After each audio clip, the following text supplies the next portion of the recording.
Hello and welcome to A Star to Steer Her By, a Star Trek podcast. I'm Chris, and joining me today are... Ames O'Malley! Oh no. Katie McCormick. It should be today. Go home, Jakob, you're drunk. Oh, is it a day ending in Y? Aye. Get me some potatoes. Somehow... Wow, Ames, that's racist. I just like potatoes! Oh, God. Somehow still less offensive to the Irish than Fair Haven.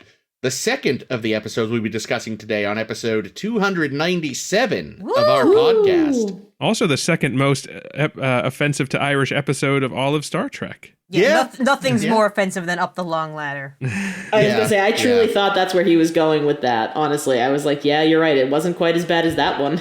And of course, this time they didn't even have Colomini standing nearby giving them the evil eye the whole time. I swear they waited till Deep Space Nine was done so he'd be back across the Atlantic before they made this pile. Anyway, the two episodes are Pathfinder and Fair Haven.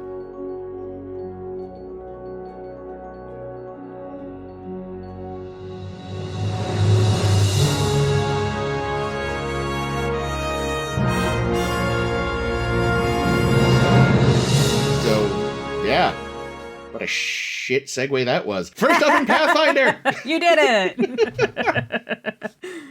First up in Pathfinder, Reg Barclay and all of his awkwardness and neuroses are back, and so is Deanna, Troi, and name-dropping Picard, and the Enterprise, and Spot, and Geordi. Deep Space Nine! And Deep Space Nine. And quick, how many more references can we get? Is this an episode of Lower Decks? It is. But then the story actually starts, and it turns out Reg has just regressed a lot. It's actually kind of sad. You can't regress if you never stopped in the first place. But he is somehow he is back to first appearance Reg levels of anxious and weird and uncomfortable, because he's left the Enterprise and it kind of broke him, and he's working on the Pathfinder project or Project Voyager. I think they changed to a new project when they actually get in touch. Yeah, Chris, the Project Voyager begins with Barclay. That's right. So yeah, Pathfinder is an attempt to get in touch with Voyager since, they, between the Doctor and the old array, the Alpha Quadrant is aware Voyager's out there and alive. And Reg has this novel idea to create an artificial singularity, to beam a transmission almost instantly across fucking an absurd amount of space. And his boss, who really, really wants him to fuck his, sister-in-law for some reason, is like, nah, I don't know about this, Reg. But then Reg presents his idea poorly to Admiral Paris, who's like, what a fucking weirdo. You know my son is on that ship, right? Yeah. And then... is this guy the best you've got to try to bring my son home? Ay. And, it turns out, though, Reg actually is the best guy they've got, weirdly. Because, the best weird guy they've got, weirdly. Yeah. In classic Star Trek fashion, even though he's kicked off the project for being a Fruit Loop, he just breaks back in, and it works, and they go, I guess we aren't going to throw you in jail now. Right. No, they still threw him in jail. They made him talk to Troi. Yeah. No, they made Troi talk to him. I don't know what she did wrong. We'll find out in Lower Decks or something. But yeah, they find out during the course of it, because I skipped over sort of the most important part of the episode, which is he has fallen back into holo addiction, but this time he's addicted to hanging out with Voyager, with everyone loving him in kind of the way I wish they had written people loving the EMH in his Daydream episodes. Ooh, because it was less creepy and sexual. Yes. You didn't have any Wesley eating a pie, though. No, that's true. They should have had Harry eating the pie. That's the next episode. Ooh. Gross. Is that the summary? Yeah, why not? Sure, they did it. So I wanted to call something out here. So we meet Admiral Paris, and he seems like a different actor than the one we saw before. Well, he's definitely a different actor, and the actor they went with, he's a good actor, and I don't mind him, but he's got this sort of guileless quality to him, where he just seems a little, I don't know. He seems like he's too damn nice to be the hard ass that Tom made him out to be. Well, that's also Tom's bias. He's in his grandparenting age. That's probably what it is. He's softened up. Well, thinking he'd lost his son broke down some of those barriers. Well, so here's the thing about that. So here's my headcanon here. So after Tom went to prison, Admiral Paris, he went off the rails, disowned him, destroyed every memory he had of him, every childhood scribble, every report card, every photograph he owned of him. So that way, when he got recruited onto Voyager and then disappeared, he's like, his heart grew 3 sizes that day, and he's like, man, I really probably should remember Tom and try to work to get him back, and that's why he starts Pathfinder. And then when he was like, I should probably put a photo of him on my desk at work so people will remember him, but he already destroyed all the photos. But fortunately, somebody was like, hey, you might not have a picture of Tom, but I got this great photo of this dude, Nick Locarno, who looks exactly like him. I knew that's where you were going with that. Yeah, I love, too, that it's not just a still from the episode, but it's clearly from when he's in the dock. Like, it's not a happy time, it's him in the, stand, I'm a fuck up. That's him. You couldn't tell. Yeah. You couldn't see the swoop, so it could have been Tom. I mean, yes. it's actually pretty convenient from a prop master's perspective, because it's like, I need to get a younger picture of an actor, and then I'm going to have to Photoshop their head onto a Starfleet uniform. Oh, but this is McNeil. We actually have that already. Didn't this happen once before in some, when Neelix was looking at the photo of his sister, but it was just a still from, the hallucination he was having? Yeah, that was strange. And it was a bad picture because, she spent all those hallucinations, kind of sneering at him. So, there and wasn't just a picture... lit. Yeah, there wasn't a picture of her looking normal and happy. I do think they missed an opportunity when, at the very end, Admiral Paris is actually talking to Voyager, and Tom is right there, and Janeway says, yeah, Tom heard ya. One fucking line from Tom would bring tears to Thanks, Owen Paris's Dad. face. All he would have to say is, yeah, Dad, I hear ya. That's it. All you have to do is say, I'm here too, Dad. Loud and clear, Admiral Dad. Dadmiral. Yes, Loud and clear, Dadmiral. And then you have that emotional connection. You get to actually watch Mr. Paris have an emotion for the first time in his life. And I don't know, I feel like that would have been a big emotional beat that they just decided, fuck it. It was already pretty emotional, but I agree that definitely would have been the tipping point. That would have been I think the implication was that he was speechless, And for Tom to be speechless is a relief. Sweet. It felt like Tom wasn't speechless. It felt like to me that Janeway just wasn't allowing him to talk. She runs a tight ship. Because she knew he was going to be like, Dad, she demoted me. I'm an ensign again. You'll never talk to me now. And then Admiral Paris would say, oh yeah, fuck it. You guys stay out in the Delta Quadrant. Yeah, speaking of which, I noticed good attention to detail in Barclay's holodeck program that Tom was still a lieutenant in there. Was he? That's a wow. Well he done. know. Whoever did that. It was fun to see the terrible Maquis costumes civilian again. Clothes, yeah. I like that. That was a nice touch. I was like, what the fuck are they wearing? And then I'm like, oh, yeah. Yeah, because they wouldn't know back at Pathfinder Project what stuff has gone on in the meantime. They don't know what Neelix looks like. They don't know what Seven looks like, so they're just not in it. Well, they don't even know she exists, I think. No, they got in touch with her after she had joined.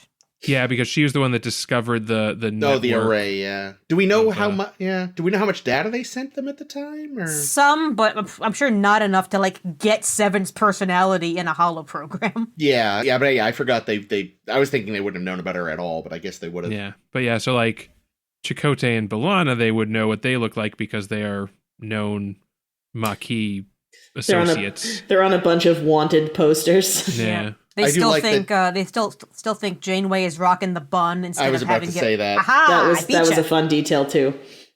Now I didn't catch. I don't know if any of you caught. Maybe it's online somewhere, and I just didn't notice either. So they give Tom back the pip because they wouldn't know that he got demoted. Mm-hmm. Was Tuvok still a lieutenant commander, or is he commander? I don't know. I don't know if we got a good enough close-up shot of his uniform. Yeah, because it's also hardest to tell those two apart from a look. Yeah, I didn't notice it, but I'm sure if they thought enough to do the pip for Tom, they probably got it right for Tuvok.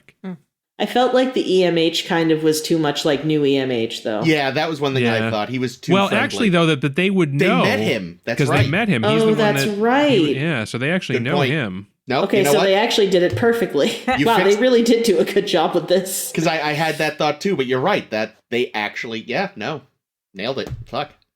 Yeah, and also all of these are kind of through the Barclay lens of everyone loves Barclay. Yes. Which, as I said during my deeply middling summary, like... it was fine. The way him and B'Elanna interacted. I wish that had been how her and the EMH had interacted in his daydreams. She was just impressed by his engineering prowess when he designed the photonic cannon or something, not wanting to fuck him. Yep. If you met a guy who had invented a photonic cannon, you'd want to fuck him. It's not, I don't make the rules, but they are the rules. Now, here's the thing, though.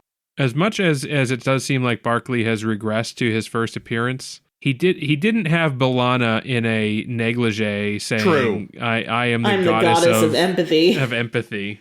Yes, I thought it was very kind of Deanna to not bring that up.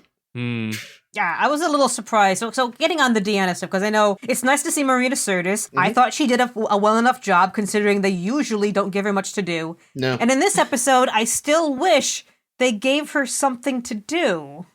I mean, she was being a more competent therapist than they used to write her as, so that was impressive. I'd agree with that, but I also got lost in the timeline, and maybe you guys can help me with this, because we have this frame story of Troi goes to visit Barclay in seemingly her off time, but she's still in her uniform.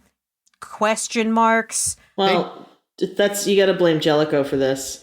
Yeah, she's now afraid to not wear her uniform. Exactly. I mean, she sleeps in that fucking thing. Barclay's hanging around his house in his uniform. The costume department didn't feel like finding some civilian outfits. So here's my question then, is how long was she there? Because I got lost entirely at the very, very last line. Or one of the very last scenes, rather, of the episode is Barclay says, "I couldn't have done it without you." And I'm like, hasn't she only been here for an afternoon? She did say she was taking some leave at one point. She did, and I'm lost. I have no idea now what the timeline is. So she shows up, and they have an afternoon chit-chat, and that's where we get most of the episode, and it's Barclay telling the story. And then at the point where she's like, I'm going to ask Captain Picard to give me a leave so I can hang out with you some more, if that's realistic. And the frame story catches up with the flashback story? Right, and then from that point, it's all happening kind of in real time, and we see rats. Like when Barclay breaking into the building is after that. Okay, yeah. I missed that, and you know what would have helped? If she'd been in different costumes on different fucking days. Yeah. The last scene with her is like the next day or a couple days later. Yeah. After they decide not to throw him in jail. Yeah. They can still do it. Yeah, I imagine maybe they puttered back to Earth for repairs and debriefing following everything that happened in Insurrection. Well, I don't know how the timing lines up there. I looked it up because I was wondering, this episode's from 99, Insurrection was 98. Oh, okay. Yeah, so maybe, yeah. So because the Enterprise did get kind of fucked up on that. No wonder her boobs are much firmer. Yeah, they dropped a warp core on that one, didn't they? Yeah. Oh, they did. That's right. But also, I thought you were going to say on her titties. Yeah. I imagine though too they had to get back to Earth because Starfleet. Oh Christ, we have to have another evil admiral inquiry. Fuck's sake! I feel like at this point they should just throw all their admirals into prison preemptively and call it a day. So I wonder when Barclay got axed from the Enterprise crew. So it sounds like he left.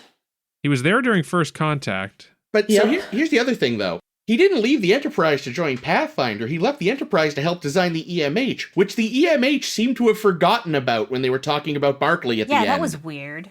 Was that? Well, that's true, but I'm wondering because that was all part of like a malfunction, wasn't it? Didn't get retained. Well, it didn't. Maybe it didn't get retained because there was that time when they may have reset the Doctor's program, and we're not really sure when he had that other Well, I guess he didn't get reset. No, Jesus Christ, I can't even remember. But no, the whole hallucination with Barclay in it that the Doctor had wasn't real, Right. where he thought he was Zimmerman. So I wonder if Barclay was even how involved he actually was. Well, but I think... because the Enterprise E had an EMH in First Contact. Yeah. And Barclay was on the Enterprise in First Contact. But I feel like, wasn't his malfunction at least partly based on his actual records? Like, I think they even say in the episode, like, there actually was a Reg Barclay who worked on it. Maybe. Like, honestly, giving Reg that cameo in First Contact really fucks up the timeline badly. Unless like, maybe he got temporarily assigned maybe he was assigned there between the destruction of the Enterprise D and the... Yeah. I would believe that. It's like, Mr. Worf, what the hell are you doing here? I was just going to say, they did it with Worf, why not Barclay? Exactly. But no, Jake's thing makes sense. You know, he had to be somewhere after the Enterprise D was destroyed, so... And who knows, I could see him even being like, maybe I don't want to go back into space after all this. Space is scary. There are a lot of Borgs out there. Yeah. But yeah, I did think it was funny that they didn't mention that at all. It's like, the writers forgot he's been here before. Maybe they were stuck in the same loop of, does he remember this? Oh, fuck, we don't remember and we don't want to look it up. Yeah. I say they got so much else right, I kind of feel like... Yeah, they were paying more attention to the pips. Yeah. But yeah, it was interesting with this one. Like, I feel like... And I don't know how... It was interesting to see them treat Barclay as more of someone who actually, like, kind of has problems seriously, instead of, isn't it funny how wacky this guy is? Like, I feel like they were kind of trying to treat it a little more seriously. He actually, like, you know, he had outbursts. He was like, no, I'm fine, and this and that. That felt a little more realistic than a lot of the other attempts, where it's just like, oh, he's so awkward and funny. Yeah, I would agree. And I thought, I don't know, it was kind of... It was nice to see, you know, someone with some neural atypicality being treated semi-human by a 90s TV show and not just as a punchline. Well, I mean, I don't feel like yes, Barclay is kind of a comic relief character in that sense, where he is kind of the bumbling fool sometimes, but I feel like whenever we see him, they try to subvert that as much as possible, even in TNG, like in his first appearance, where like he's kind of set up as like, oh, fucking broccoli, god damn it, this guy, what a fucking dweeb. But then it turns out that he's competent, and it's just that he's got social problems. And then I feel like in the other times that we've seen him, that like in the transporter episode, right, like everyone's like, okay, broccoli, they're seeing ghosts in the transporter. And then it turns out he was fucking right. There were fucking people stuck in the transporter. Yeah. But also he's, you know, in this too, he was like probably shown at his most, like he makes sense in Starfleet a little more now, because it's like, oh wow, he thought of this thing that everyone else thought was completely daft, and it's actually just revolutionized communication. Right, and the second they see it work, they're like, oh yeah, Harkins like jumps on board immediately. I always knew you could do it, Reg. Fuck you, Harkins.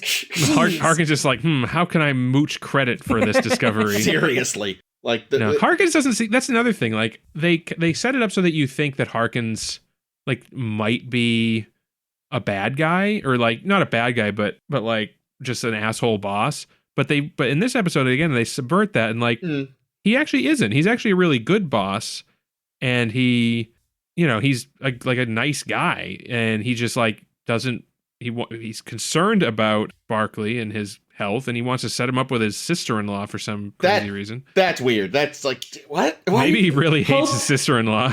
Or Hope is just like Gail from Bob's Burgers, and it's like, maybe I can just foist her onto him. They can be crazy cat people together.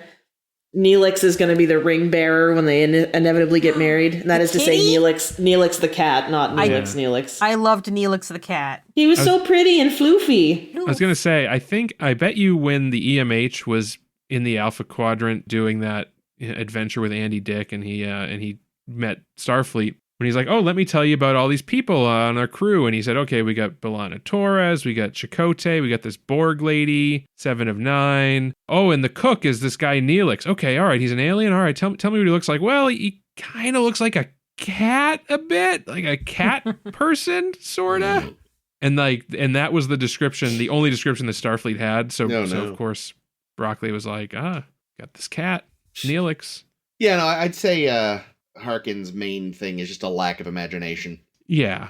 Well, I think he's in a weird position too, because he has to answer to the Admiral and to Starfleet. I think he's more cover your ass kind of guy than a Maybe, bad guy of any kind. So yeah, no, he's not a bad guy, but he's just like, it's like, God, dude, like it's Starfleet. Resources aren't really a problem. Like, fucking, what's the harm in giving it a punt? Yeah. Well, that's the thing. Like, I didn't get the impression that it was gonna cost millions of dollars to do it. I don't know why they would just give it a shot. Well, that's what I mean. Like, it doesn't seem like there was anything stopping them. Like, why not just for shits and giggles? Because especially if you're doing it right there in front of the Admiral, maybe he's got a sister you can marry. See, I can see it as whenever artificial singularities have come up in the past, there has been some kind of catastrophe. Fair. Like Reg goes through a whole list of all the things that he wants to do, and it's just the techiest of technobabble. And I understood none of what he said, except when artificial singularity popped up, I'm like, wow, don't do it. Yeah, I don't know. My impression was that, like, not that it was dangerous or would cause harm or cost money. I think it was more just like, why would we waste our time with this obviously harebrained idea that's not going to work? And they did. You're right. They also did try one of his harebrained ideas before, it sounds like, and it didn't work. Yeah. So it's almost like, okay, before we take the time and effort to get the, this very expensive Midas array to do this crazy thing you want to do, why don't we do a proof of concept and see if the theory behind it is sound? Yeah, what's actually... They just holodecked it, for Christ's sakes. What's actually perfect is Jake and I are watching Invader Zim right now. Ha! Nice. And the very, very first episode, Zim shows up and says, "Where's my, what's my commission going to be? What am I getting tasked with doing?" And they just give him Earth just to keep him busy. I feel like that's Barclay. Yeah. It's like, get out of our hair.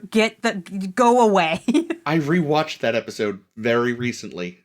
Funny enough. Yay! I have such a soft spot for Invader Zim. It's a delightfully odd show.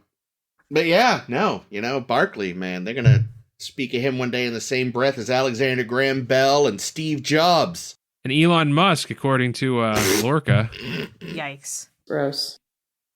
I was a little confused how on earth anyone at the Pathfinder project can try to project where the Voyager is. I did have that issue. Considering they don't know, because the last time they spoke with them was the Andy Dick episode.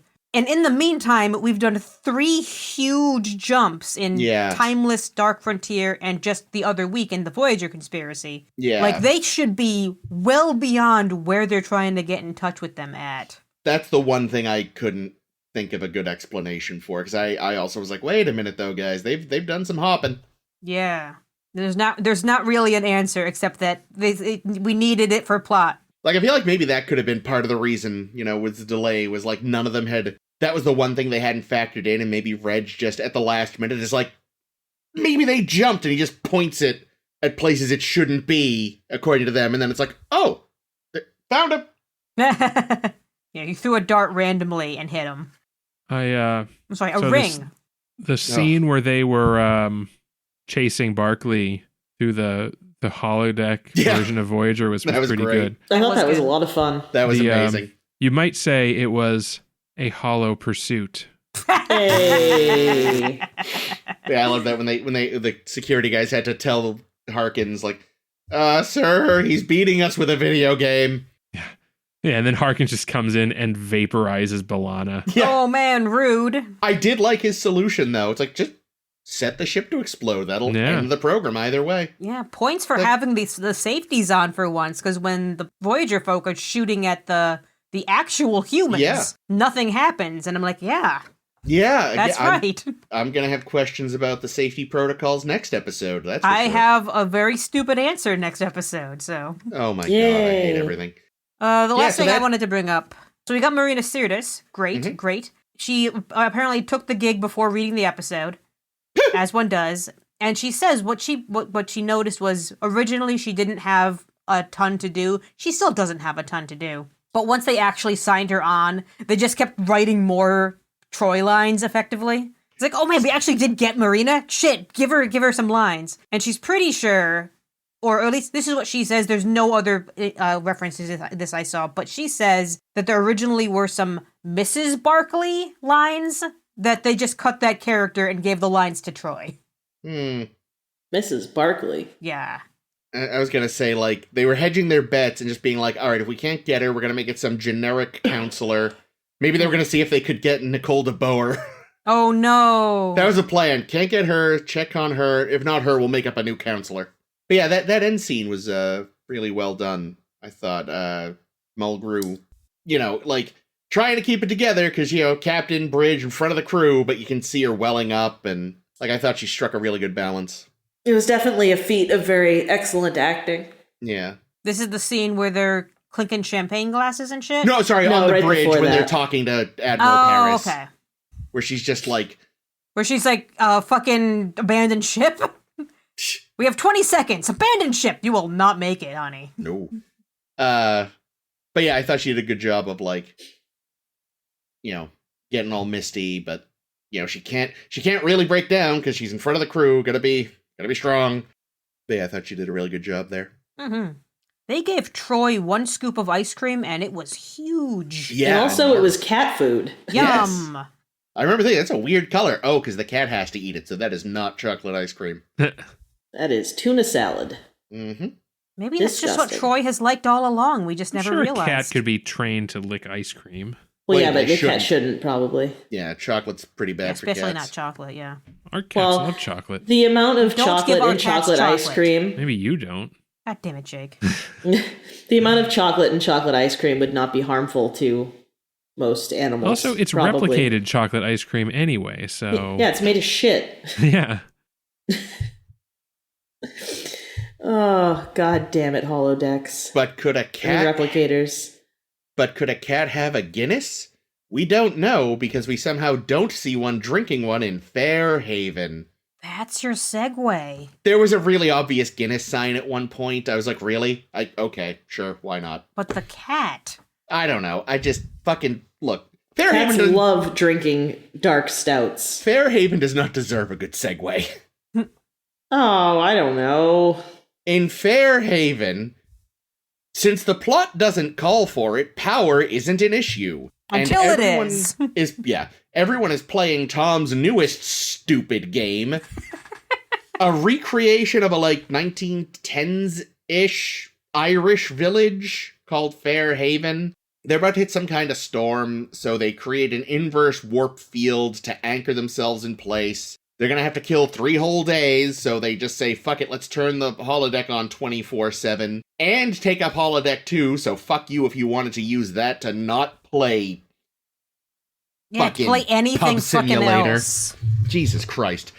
While there, Janeway meets Michael Sullivan, the bartender, and falls for him. Well, she falls for him after she changes his personality entirely. Let me rephrase that. She kind of becomes interested in him enough to go rewrite his personality, delete the wife.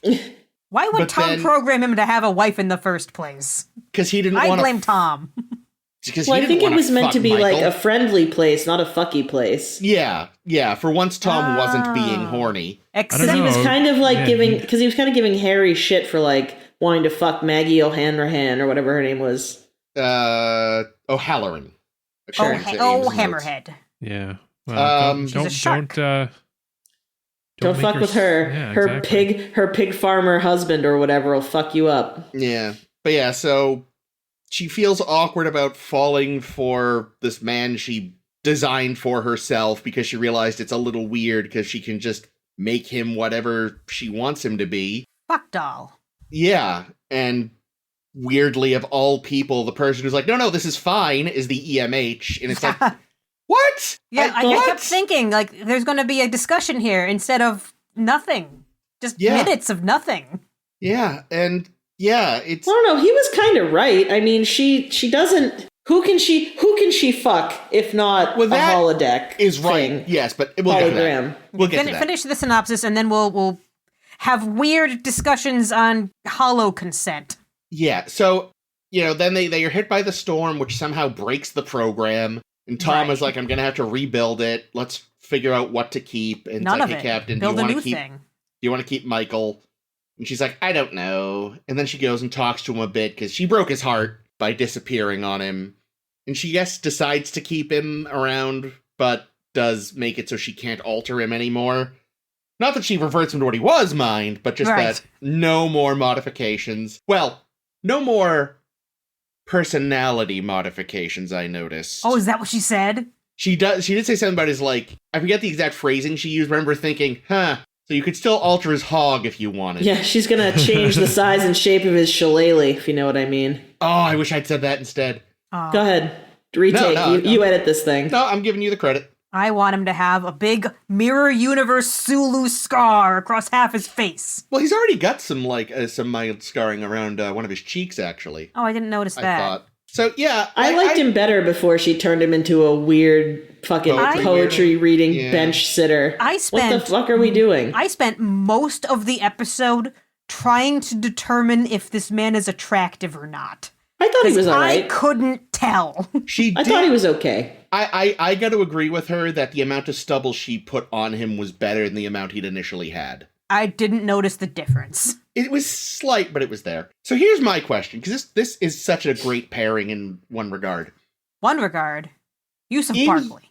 In universe, right? Like, if you're a person in the world of Star Trek, the line must be so fuzzy and dim about when it gets weird on a holodeck. Like Uncanny Valley weird, or no, for like when is what you are doing on the holodeck? When does it become strange? Hollow Pursuits. I was gonna say when you're making hollow people that you already know, the goddess of empathy, and but being a real fucking creep about it. Yeah. I mean that I guess is obvious, but I feel like the line for this got weird should be way before. Like, I feel like that is really far into Weird Town, but I'm just like, it must be really tricky. Like, where is the line? Because to me, everything she was doing with Michael was already well into weird, but everyone seems fine with it. No, I didn't think it was weird. What was weird? Come on. Remember, the holodeck was created for fucking. Yeah, just because she's getting back to fucking, which was the original purpose, doesn't mean it's weird. I mean, here's the thing. We always joke about it, but I actually do think using the holodeck to fuck is weird. Oh, well, dude, I don't think so at all. I would fuck the ass off of everything in the holodeck, just like Chakotay, by the way. I loved that line. She's like, well, he's a hologram or whatever. And he's like, never let it stop me. And I was like, fuck yeah, Chakotay, get it, girl. Chat was my favorite part of this episode. Well, let me rephrase I also enjoyed it. I guess I wouldn't necessarily think using the holodeck to fuck is weird, but I guess it's kind of it's too late. You already said it. You guys were saying earlier. I guess what's weird to me here is like, this is clearly not a fuck program. Anything is a fuck program if you try hard enough. I guess so, but I'm just like, what? Flodder gets it nightly. Oh, fuck! Oh, what? Oh. Okay, but from whom? That oh my god, fire Chakotay. Oh, you know there's like Rule 34 Flodder programs in the computer. Why did I say that? Yeah, it's like, I always really liked how special and loved Flodder made me feel. Ooh. So I don't think that it's weird to fuck people in the holodeck, even in like programs like this that are ostensibly like historical reenactment. I don't fucking know what it's called. I feel like this is the perfect place to do sex because it's not just, it's like the difference between gonzo pornography, which is just, a gangbang that starts from nowhere and ends from nowhere, or one that has like some story to it. The story gives it the panache. But let's be real here. Like, Janeway has a history in the holodeck. No, I know. She Lord has Burleigh. left a trail of men in the holodeck, including Burleigh and Leonardo da Vinci. Wow. No. I guess here's what it is then. I guess what sort of... Dr. Chaotica. Like, I guess it's one thing. Everyone's like, yeah, fine, we fuck in the holodeck. But, like, she said she was falling for him. And it's like, is that when it gets weird? Like, here's the thing. Where is the line when people have a healthy relationship with the holodeck and an unhealthy relationship with the holodeck? As soon as she started changing his personality, that's when it got weird. I don't In even my think I don't that know. got Like, weird, why though. wouldn't you change it to make it? Because that's like not realistic. It's No, not, it's the not supposed to be holodeck. realistic. It's the fuck. Yeah, it's a fucking toy. Well, I guess what I mean is if she likes him more than just as, a fuck thing. Maybe that's where I'm a little not convinced by any of this episode, is that I don't see Janeway doing that. Like, Janeway can tell real from fake, and this guy is the fakest fucker there is. Being fair, only real Irish accent in the episode, I think. Oh boy. Good for him. Yeah, I have to say, I don't know the actor's name, but the guy that played Seamus, who also played God. Bataille in Inner Light. Yeah. Yeah, man. They couldn't have got a fucking Irishman to play that. Where's God damn Colum? Yeah, seriously. Oh, that would have been great. They should have just had Colin pop Oh up. my god, that would have been fucking hysterical. I would have loved that if he showed should up. have been Michael. Is Michael the one that was on the outs with his wife? No, Michael's No, the He main was the main character. guy. No. No one can imagine fucking O'Brien. That's not a thing. Not even Exactly. Keiko. No, even Keiko closes her eyes and thinks of, I don't know, anybody else. I'm pretty sure Colin Meaney actually has kids. Yeah, I know. He's a very attractive man. So Yeah. here's where Yeah, no, I mean, he is. here's the deal with this episode. Mhm. There isn't a conflict really, Nope, because the conflict really. is, should Janeway fuck this man? And he's a fucking sim character. It's like when you're saying like change your personality, this. It's like in The Sims, if I take somebody else into my household in The Sims, then I can decide, okay, I can now choose any of your future traits. I can change your clothes however I want and your hair however I want and turn you more into what, is useful for my household. Yeah. You But can do also you drown then them in the fuck pool. that sim? I mean, The Sims fuck quite a lot. No, Yeah. but you particularly. Well, I'm not a That's Sim, an so add-on where- to the game. You Yeah, gotta, that's you gotta where buy the- The hard-on add-on. Yeah, you where gotta the buy metaphor the doesn't work, but But yeah, that's what I mean though. It must be so complicated in universe. Like, when is it just having some healthy fun, and then when is it you've got a problem? ask Troi. Yeah. You know what I think is the what I think is the fucking weird part about this whole thing? I don't think going into the holodeck to fuck is weird. I think going into the holodeck when it's set to open access mode Yeah. and you're like literally, I don't know, a few feet probably from other people. I That's was true. thinking That's that. weird. Like, what happens when someone walks in on your fuck time on Mount whatever the Yeah, fuck? how Mount big Sullivan? is this town? Yeah. even? Like, I was surprised. Mount So when they're in Sullivan, all right. they're having a jig. Why is no one else on Voyager invited to the jig? And then Janeway can say, delete all the other characters, and somehow there aren't still some Starfleet people who've been enjoying a very rollicking jig. That would have been. I mean, I know they can't, but it would have been kind of funny. If there's just one guy who's just suddenly his partner's gone. He's like, Oh, sad for that guy. Man, this had me think something though. Like, in universe again, you could totally have like hotels where every room is a little holodeck, and your room could be whatever you fucking want. How cool would that Nice. be? I don't That'd know be why really like cool. we don't see personal holodecks more. Like why doesn't Barclay have his own personal holodeck at home? Expense. But what does that even mean in Star Trek? I assume Right. they eat up a lot of power. That's the Yes. question, because every single other episode that we've talked about when we're like, why don't they like limit the holodeck? Why is the holodeck always working when power is failing everywhere else? All these freaking loopholes, because I think like the understanding is the holodeck is on a different power source than say replicators and shit. Yeah. And yet in this episode, they're like, drain power from the holodecks. It's like, all right, so we're doing this now. Sure. Well, that came up in Samaritan Snare too. Oh God, you're bringing that one up. Because Which one's that again? That's the one with Lee. Packlets. Oh no, no, you're right. That is the Packlets. I have Packlets on the brain. No, I'm thinking of I'm so sorry. fuck. It's the other one where they get stuck in the energy field from the ancient war, and it's draining their ship. Oh, is that the? It's the Leah Brahms episode. Leah Like Brahms. Booby Yeah, Trap? whatever. Booby Trap. That's Yeah, what yeah, it was. Yeah. You're right. But they dealt with the same thing in Booby Trap because they're like, okay, this ancient weapon is leeching all of our power, and in order to not die, we need to shut everything down. And Geordi's like, but I need to leave the holodeck on because I need to bang Leah Brahms for a while longer before we all die of radiation sickness. And so he had to like override the power shutdown command. So it's pretty established, I think, that the holodeck just draws a shitload of power from. Yeah. And it also probably needs like a fairly advanced computer that I imagine the average like apartment block doesn't have. Well, but Barclay's not like the average apartment owner, you know what I mean? He's also a scientist. He's the kind of guy that builds his own gaming PC from scratch. Well, what I mean though is it probably calls for a kind of computer that like doesn't just fit in your apartment. Like the complex itself would need like a So he's dedicated... got a VR set. Yeah, he should have that.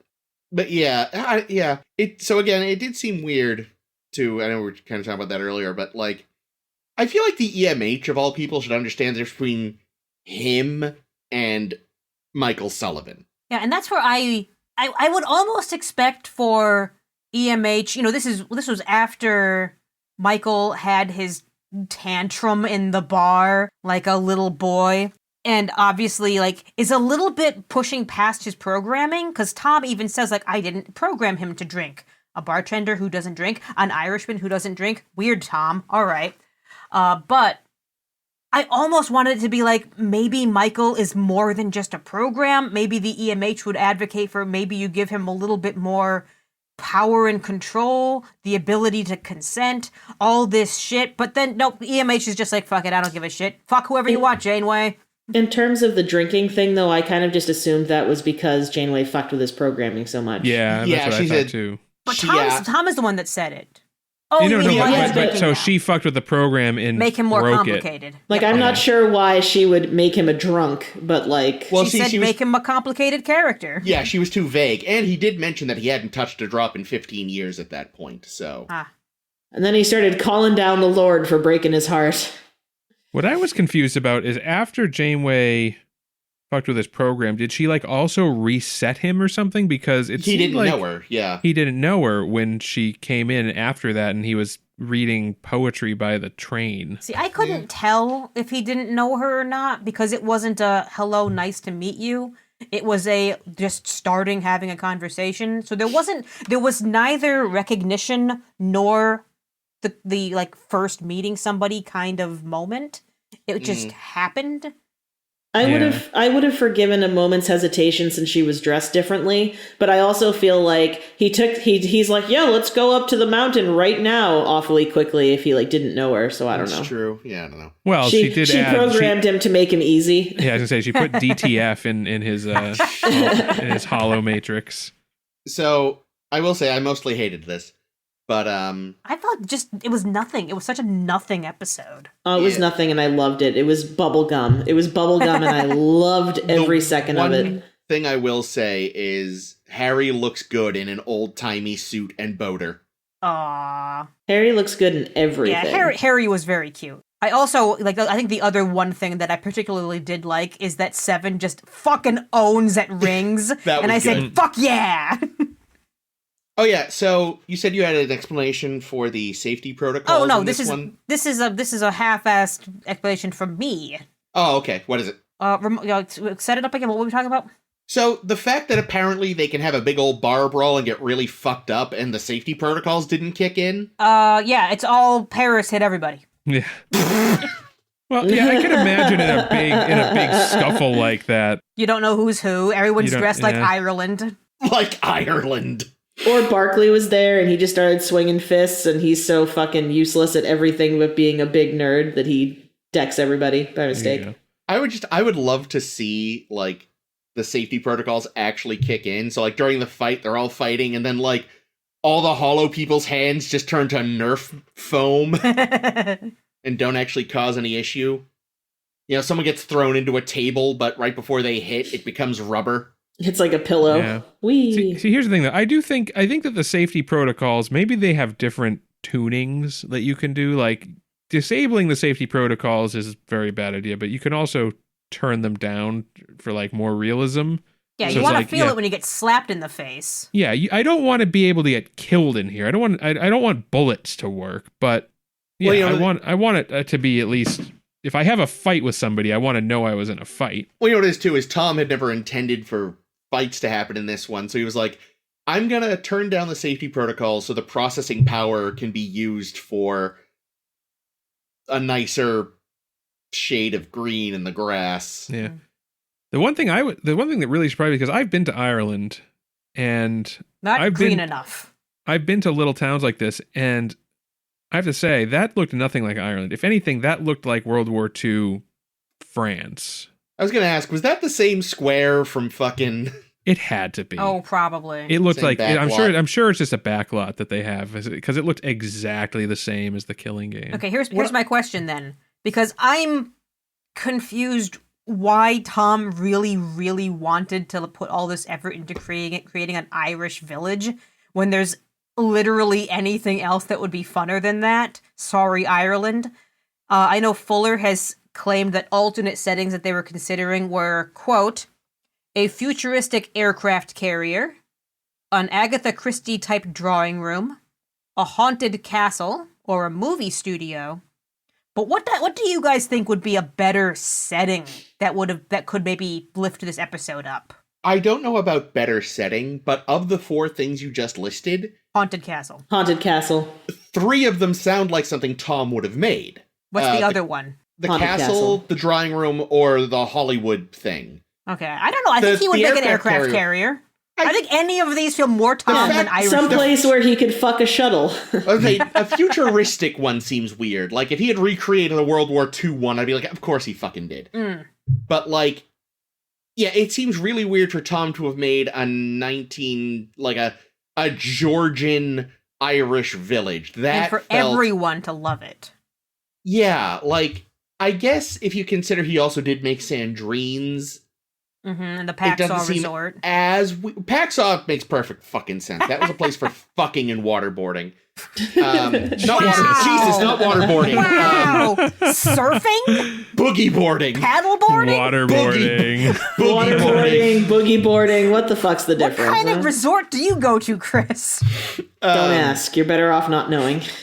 But yeah, like, it does seem, even with Sandrine's, I don't know, it's still, because Sandrine's was loosely based off a place he used to actually bum around in, so, like, Yeah. It does seem like they mostly were just like, this is a thing that it makes sense for Janeway to like. That's the thing, yeah. This is a Janeway program and not really a Janeway Tom program. Doesn't make programs, so Tom has to be the one to make it. Except she does, because like Lord Burleigh and Leonardo. I always assumed Lord Burleigh was a preloaded holo novel or something. So did I. Well, why did this have to be a custom program? Why couldn't it just be like, because Tom is a fucking nerd. I know, but if they could have just made it like Janeway started playing this Irish holonovel. Well, because she had to be able to bump into other people to make it awkward that she was fucking a hologram. And I don't know why I said it like that. Hologram. Everyone else had to know about it, so...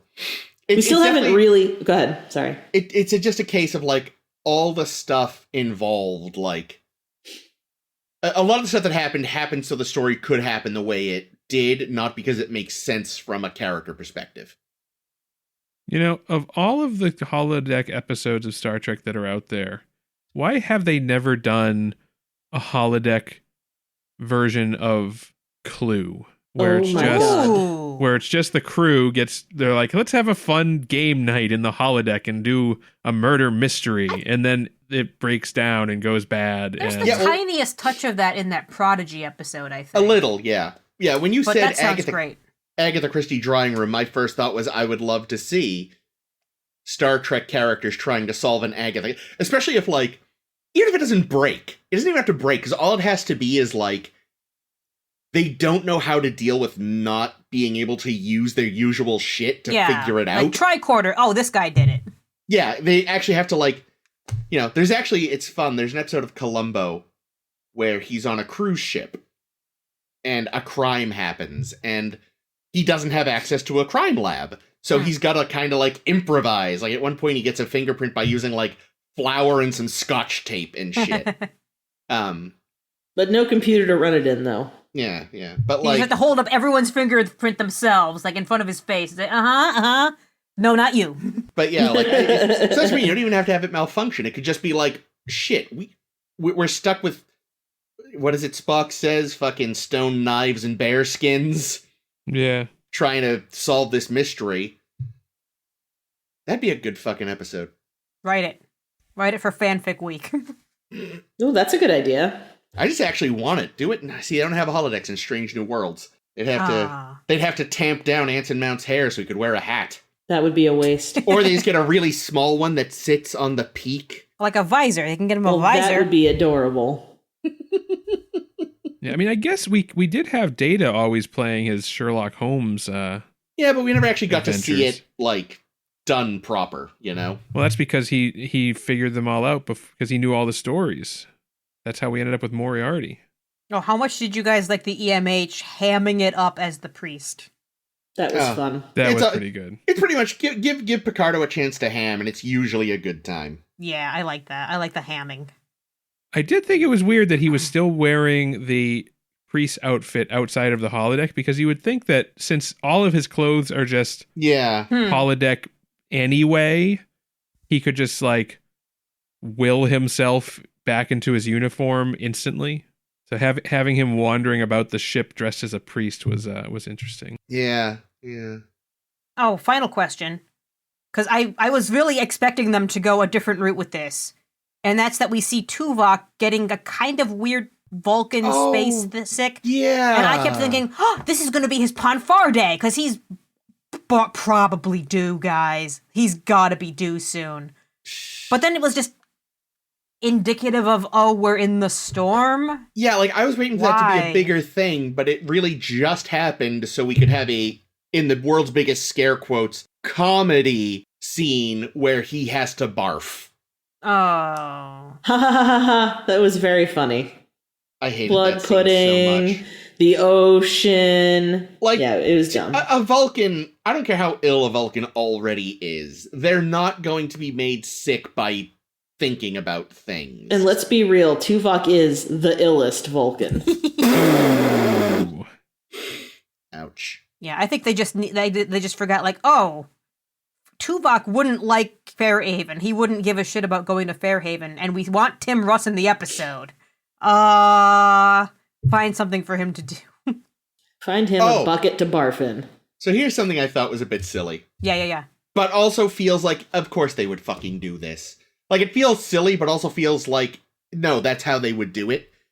Janeway recycles those little poetry books in the replicator. Which up until that point, I didn't realize they weren't just real books.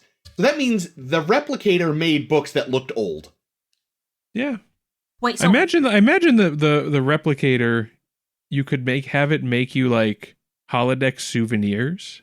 yeah, I'm wondering if those are books Michael gave her in the holodeck, and because she needed to take them out of the holodeck, they were became replicated, not books. just and that way they still fit in the setting. Yeah, that would make sense. But again, it also just feels like something those Star Trek weirdos would do because they love old shit. Also true. Those Star Trek weirdos. Computer, book, make it look old. Yeah. Book, hot. Speaking of feeling old, this is our first episode that's hit the 2,000 mark. Ooh. We are in, this is January 12th, 2000. What a way to ring in the new millennium with a rather boring show. The real millennium's 2001, Jake. We covered this in 1159, the greatest episode of Star Trek ever. Yes, the second most boring episode we've seen. Well, I was gonna say, at least I liked the romance in this a little better. That's true. I don't know if I liked the romance better, but I certainly... I mean, again, I did not like this one, but I definitely would rather watch this again than 1159. I have to say, I don't know what it is, but it's like every time they try to do a romance with Janeway... Is it because she's the captain, and therefore she can't really fuck her subordinates? Well, I feel like she has the most chemistry probably with Chakotay of anybody. But she can't fuck him. It can't fuck him, and I also don't know if I need them to fuck. I don't feel like their chemistry is fuck chemistry. No. Like, I believe they're buddies. The problem is I feel like some of the best chemistry she had was with the guy that turned out to be playing her, unfortunately. Yeah. Oh, yeah, they were Counterpoint? great together. I loved Counterpoint that. guy. They were. But yeah, like, I don't like her holodeck relationships. But Lord Burleigh was a pill. I didn't, not even though it's not technically Janeway, I did not care for fucking 1159 Janeway guy. Henry Janeway is history's greatest monster. Yeah. That is saying a lot. And maybe they can find her a haunted diary like they had for Bev. Yeah. Oh, there you go. Yeah, Maybe they can just in fact, they could just give her Bev's grandmother's haunted diary. It'd be a little less weird since it, wouldn't be her grandmother. Yeah. What were you saying? Sorry. I mean, it is weird because, what the EMH does say is, like, there's no one for you to fuck. Harry can fuck the Delaney sisters. Tom can fuck Torres or the Delaney sisters. Everybody else, they can do whatever because they're just crew members. You can't fuck anybody because you're the captain. Really, technically, Chakotay probably shouldn't either. Mm. Like, second command, it's similarly like, it's a bit dodgy. What is a girl to do? See, like other captains, they just fucked other Starfleet people, not on their ship. Yeah, yeah. But she doesn't have that luxury because there's no other Starfleet ships with her. No, well, here's the thing, though. Fuck a Jag like Kirk did. I guess, technically, that rule probably only applies to Starfleet personnel, so she could fuck Neelix. Ew. Give him a little tug on the old whiskers, eh? And then he could pay her back. By tugging on her whiskers? Yeah. Oh, weird. I guess I'm trying to make a pubic hair joke. It's not the lower whiskers. Jesus Christ. the under whisker, if you will. Whisker, I hardly know her. Damn anyway. it, I was about to say that. Well, you gotta be pretty quick around here. Oh, well, let's slow things down then and move on to our blogtivity. Woo! Woo! Don't have to be pretty quick for this one, because we're jumping back in. So, a couple seasons ago, it was whenever we first saw Sulu, and we were all so tickled to see George Takei that we did some TOS-centered blogtivities. But this week we saw Barclay and Troi and had a whole bunch of references to TNG-related stuff. So we're going to do some TNG-related blogtivities for the next couple of weeks. Okay. Our first one will be the same one that we did as our first one for the TOS ones, which is who are y'all's favorite side characters from all of TNG? And there are a lot of them, but I actually realized I whittled it down very quickly.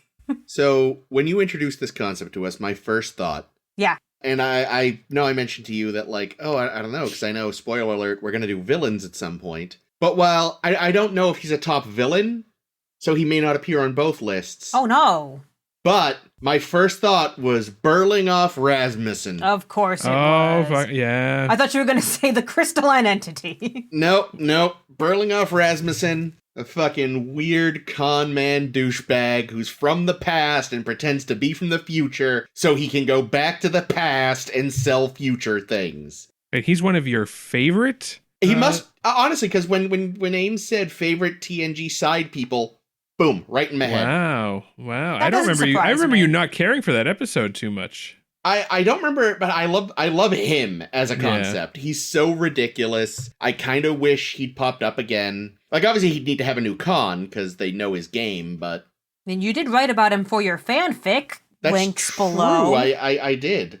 Again, I don't remember what I thought of the episode, but I like the idea of him. He's great. You do like a good con man. I know you put Mud on your lists last time we did these. Yeah, no, Mud's the best. Who else is on your list, Chris? Well, old Reggie boy. Really? Oh, good. Which made Someone me likes him. Yeah, watch the episode. I was like, oh, this is why we're doing this. Okay. And yeah, no, Reg, I mean, he's a little more awkward now as an adult. You're just like, oh, everything about Reg is slightly uncomfortable. But when I was younger, like, I loved when Reg showed up. I still do, but I can recognize that, parts of him have not aged great. But without a doubt, the best, only couple appearances TNG character is everyone's favorite Klingon, Kalar. Oh, yes. Alexander's good parent. Diss to Worf. Easy to diss that guy. Yep. That's a good choice. Thank Good you. choices, Chris. Who wants to go next? Jake does. Okay, fine. Yeah, I don't know. I was having some trouble trying to think of specific people that I really liked. So I'll just start it off and just say that yes, Kalar is right on there. Absolutely. But yeah, after Kalar, I was like, who can I go with? And this one, I came up with a backup one in case this one's not acceptable. But I'm going to defend it because they were always credited as a special guest appearance, and that is Dr. Pulaski. Ooh, Oh, that's a good choice. I'll I'll give it allow to her. Dr. Pulaski. Holy shit, is Dr. Pulaski on the fucking... I didn't even think of Dr. She's Pulaski. only one season, so I'll give it to you. She's one season, and like she's never in the main cast. She's always credited as like, and special guest appearance by Deanna Muldar. Yeah, I'll give you that one. Okay, cool. Yeah, so Kalar, Pulaski, and then for my last one, I actually did think of Rasmussen, but I wasn't. But I'm not going to listen. And like, I had that thought. I'm like, oh yeah, Rasmussen, and I think it might just be because he's such a memorable. He is character. He's very memorable. But no, I was going to go with Admiral Jirok. That's a good one. From the like Defector. He's good. Yeah. Yeah, he's a well acted character and just like such a good man, but done poorly by circumstances. Yeah. He was. I liked him. I know he was also on your best Romulans list for good reason. Yeah. Does adding Pulaski to the mix change your list, Caitlin? Oh yeah, 110%. All right, It's now she is all three. It's just Pulaski's all the way down. All right. While you're considering, then let me. I know. Are you good? All right, great. I have my answers. Give it to me. Give them to me. Well, 3 Pulaskis. So definitely Pulaski. I also have to agree with Kalar because she is the best. And I kind of want to say Jellicoe. Yay! Yeah, Because he's fucking ridiculous, and I just really enjoy him. I do enjoy him. No, Like Luoxana? I don't. Well, okay, so I thought about Luoxana, but oh no, wait, Half-Life. You know what? I'll save Jellicoe for the villains. I'll say Luoxana. I was about to be like, yeah, but Luoxana was shit on TNG, and then I was like, wait a minute, no, only the first half. No, so yeah, TNG's you're where right. she got good. You're right. Luoxana and Kalar and Pulaski. Good That's trio. it. I love all them. This is going to be hilarious because, like with our Klingon discussion, links below. Check all this out on our Tumblr if you haven't, by the way, at sshbpodcast.com. Kalar is sweeping our lists as she often does. Obviously. Yeah, because Kalar was just the obvious answer for what automatically goes on my list. My other two, I have another pretty obvious answer, and that is Hugh. Mm-hmm. I considered Hugh. Who who I just like an awful Until lot. Pulaski showed up, Hugh was on the list. He was basically what I was going to put if I didn't do Pulaski, but at the last minute I was like, you know what? Fuck you. Fuck you. And I'm going to go a slightly different way than Luoxana Troi, but in the same vein, and that's Dr. Timison. Oh, yeah. Who's that again? The guy He was from Half-Life. Yeah. Oh, is that her boyfriend? Yeah. The guy who gave Luoxana a fucking character arc. See, it's funny because like I only thought of Luoxana as we were sitting here, and I was just like, because I sort of didn't think of her as a side character, even though she appears all of 4 or 5 times. Like in our heart, we know she's the real star. Yes. Also because her arc kind of continues into DS9, so she's kind of in her own category in my head, which is why I didn't consider her. Yeah, I feel like you could put O'Brien on the TNG list if you wanted to. I had a similar thought. I was like, he's almost a side character in but all the interesting stuff, most of the interesting stuff with him happens in DS9. Yeah, fair. Yeah, but I also come on, we get to watch him marry Keiko and not know why. Oh, I fucked up. What? Nobody said Ensign Rowe. Oh, Ensign Rowe. I like my picks too much to include an Ensign Rowe. Yeah. See, that's the thing. I think too. 3 was too few because I'm already regretting ones I didn't include. I would have who put else? Spot on the list. I was thinking Sarek, right? Oh yeah, One of the best episodes. But then also like if we're talking about characters who are like special guests and shit, wouldn't Guinan technically count as a side character? Oh, that's a good point. Technically. Yeah. Sorry, Chris, I completely jumped all over your lines. No, it's okay. I'm almost surprised Jake didn't say Q. Well, I think of Q as being, if not an out-and-out villain, certainly like an antagonist. Yeah, well, we'll see next week because we're doing this again with villains next week. A couple more honorable mentions because 3 seems like 3 was hard because there's so much TNG. Yeah. To just pick 3 people. Like I know when we did TOS, we did 3 people, but TOS also has half the episodes. So a couple quick shout outs. Dathan, Commander Dathan. Yeah.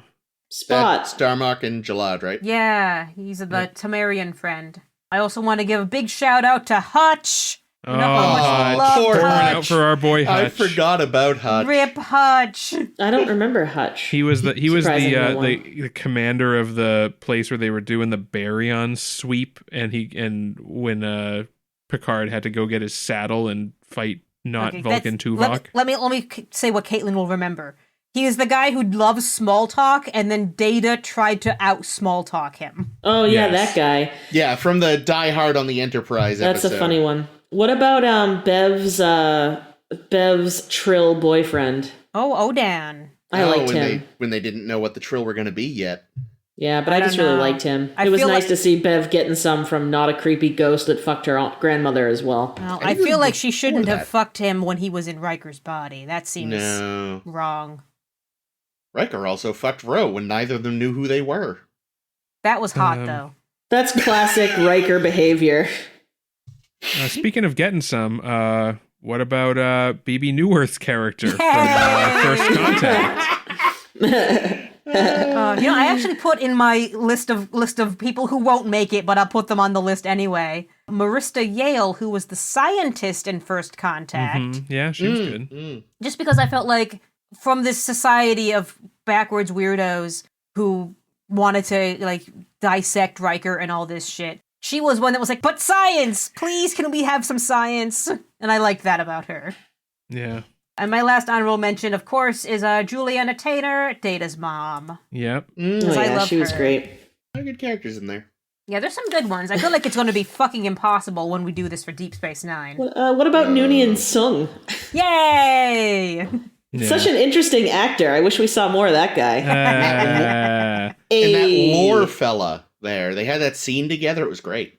No, that's a villain. That's next week. Actually, I think another good one in the spirit of the doctor from First Contact is Nuria from Who Watches the Watchers. Okay. She was the village leader who, Yeah. Yep. and the other woman that Picard showed her planet from orbit. Yes. There's Yeah. something about women who Picard shows their planets from orbit. Lily Sloan! Yeah, he just keeps doing this. He's Also like, a good it character. worked once, it'll work again. Yeah, I was gonna say it's kind of a sure thing. Oh, God. If Picard Season 3 doesn't have him showing a woman a planet from orbit, I'm done. I'll never watch another season of Picard. Yeah, Hey. we should be so lucky. Aw. Well, this was fun, and as you know, not even hinted at, blatantly said, next week we're doing more of this with TNG's best villains. So make sure to keep tuned here to listen to that. You can also check it all out on our Tumblr. Again, that's sshbpodcast.com, or just click this link. It's right here. Clickety-click. We're also doing more stuff next week because we still have more Voyager to get through. Now that it's the year 2000, don't you know? Next week, some big hitters next week. We have Blink of an Eye and Virtuoso. So get prepared for that. You can also find us on Facebook and Twitter. You can also watch all those episodes. I got nothing else. This is Ames. This is Caitlin. This is Jake. And this is always Chris. Oh, Delete- actually, hold on. There's something I forgot to bring up. Do it. Get When it we in were for the talking post about credits. the broccoli episode. And here's the thing. So the doctor at the end of the episode is like, oh, he's got an interesting medical history. And he says he had holodeck addiction and transporter phobia, which if I recall correctly, it wasn't transporter phobia. There were actual literal fucking monsters in the transporter. It was not yeah, It was his fucking monsters he was afraid of, not transporters. Yeah, it was in his record as transporter phobia, though. Bones had But here's the thing, transporter phobia. Of the things to mention about his weird medical history, he mentions those, but he failed to mention the fucking de-evolution virus that is named after him.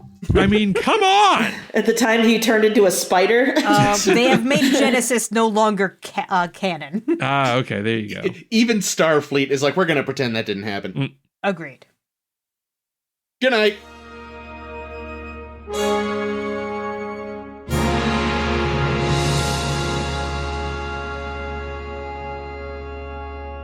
You can also check it all up. Fuck my mouth. God damn it.